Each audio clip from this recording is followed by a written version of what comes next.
What's up guys, it's Qwerty here, and today I'm going to bring you guys the second part of my cinematics tutorial on how I edit my cinematics in Vegas. This is just to give you guys a few tips in case you're editing in Vegas and you're struggling with cinematics. This is nothing like amazing, this is just a method I use a lot, and yeah, I'm just going to quickly show you it here. So this is the cinematic we recorded last time.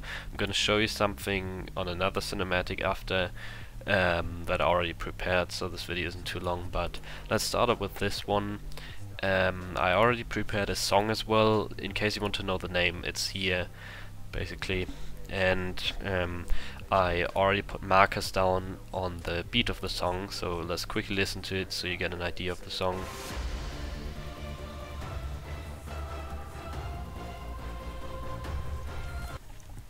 Okay, I guess you can get what I mean. So basically wherever the marker is, the next beat of the song drops, and that's what we're gonna sync the cinematic to. So let's start off right here. We'll go on the first marker that we want the cinematic to start, and just see where it actually starts on the previous screen, where the camera starts moving and where the guy starts moving. So here he hasn't really started properly, so we'll crop all this beginning part out and just pull it back again, and here he's properly starting to move on the floor.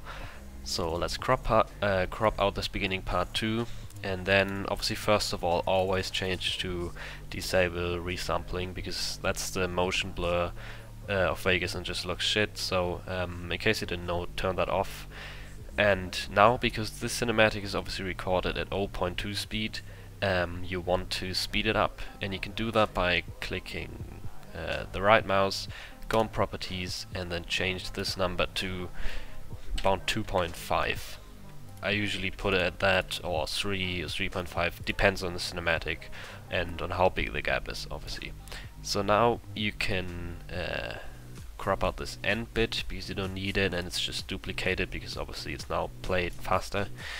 And now you can see, if you go to the end, that the cinematic is about to end here. So what you want to do now to sync it and give it some flow is you right click on it again, go to this and add a velocity layer, and the first point on the first marker where the beat drops, you want to have a little higher speed, like 130, 140, just whatever you like, and then you make another marker just by double clicking, or another keyframe, pull this back a little bit, like half a second, and then you put it down to like half the speed of this keyframe. You can vary it, it depends on whatever you like. Then you put on another keyframe, put it somewhat to the end, like half a second away from the end, and make it a little bit slower than this one. That's just the method I use.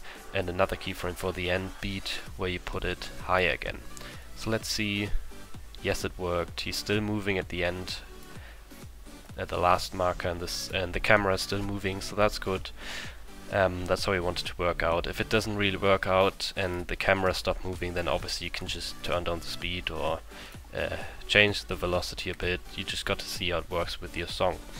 And then the next thing I usually do is I go on this pan cropping mode by clicking this symbol, or you can right click, go to video event, pan cropping, and just go on the first frame of the cinematic and give this a bit of rotation. You can see whichever one looks better to you, but don't make it too much. Stay under -2 or +2, however you like. And then go on, go to the end of the cinematic and change the rotation again, maybe now to the minus, and pull this keyframe back, so it's at the end of the cinematic. That just gives the cinematic a general better dimension. In my opinion, it moves a bit, the camera moves a bit more, and yeah, it just looks better for some cinematics. You gotta play around with it. And then next up, just add these widescreen bars above it, so all these edges are gone. And if you don't have that, I have that in my editing pack from like a couple months ago, or probably more like a year ago, but you can find that on my channel for these widescreen bars. And then the next thing you can do, you need new blue effects for that. You can find that plugin pack somewhere. I won't make a tutorial on that because I found it myself as well.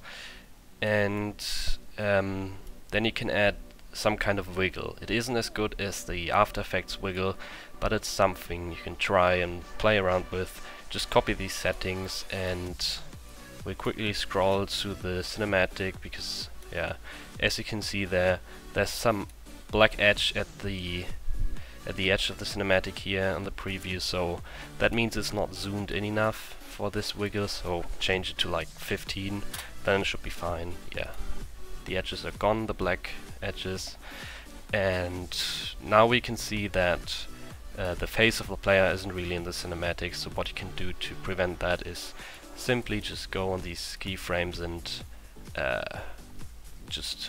you can change it here to only upwards, the direction, and then just push this up a little bit, not too much, and also on this last one. So now his face is a little bit more in the cinematic, especially in the end. Okay, then the next effect I like to add is SE film damage. You got to get this plugin as well. It's not pre-installed, it's not preset for Sony Vegas, so you got to find that if you want to use it, and add a little flicker to the cinematic, which is this effect right here on like 50 or 100. You can play around with it. Just makes the cinematic flicker randomly, which looks very good. And then another thing, if you got a longer cinematic, I suggest you can do something like blur it out at the end, at like the last second of the cinematic. You can make the blur to like 50 or 100, both horizontally and vertically, and before that you got to set a keyframe by clicking these two, animate, and then just turn it down to O. So you got an O keyframe here and 50 blur there, so it blurs out at the end.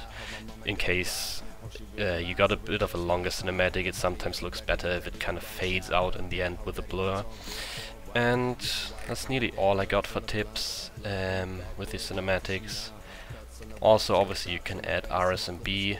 Whoops, that's not RSMB. Come on, process. That one, and then put a soft one on. That always makes the cinematic look a lot better. You can just copy these settings if you want to. If you got RSMB, that's not a preset plugin as well, I'm sorry, but finding these helps a lot, so you can put some time into that. And yeah, so that's basically all the tips I can give you. Obviously also look at how the clips look of your player that you got, because sometimes the cinematic you recorded might be a lot brighter or darker than the actual clip. Then you obviously can change that with brightness, or with this plugin as well. You can change around the luminance a bit to make it fit the clip a bit better. And something else I wanted to show you now quickly. I prepared it here. Let's just drag this over. It perfectly fits into this gap. How did we know? But oh well, for this one we got kind of a different cinematic where the guy runs with the camera in front of him, and I kind of copied the Ansel effect here. It doesn't look as good obviously because this is just Vegas, but for that you simply do all the same stuff we just did, except the active camera effect. Where is it? Here. You can just copy these settings. This is for somewhat of a handheld camera in front of the guy. In my opinion, it looks pretty good to have a very intense scene of a guy running. I'll play it here in a second.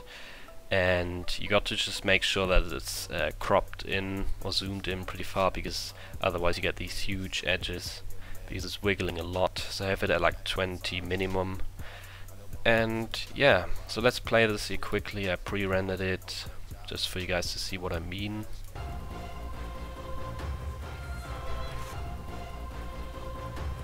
Yeah, that looks fine with the song in my opinion, and if that helps you out with your cinematics. Also this one, the wiggle is a bit different, but basically it's the same effects than on this clip. You can see it here. It's just a camera, the brightness to adjust the clip a little bit to the cinematic in case you need that, some flicker, RSMB, and a keyframe blur at the end. And that's basically all the tips I can give you.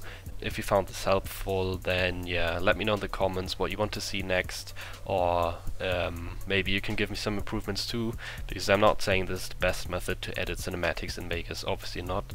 This is just what I do personally, and I hope I could help you out a bit with that, and I'm gonna see you guys in the next commentary with that sexy German accent. Bye.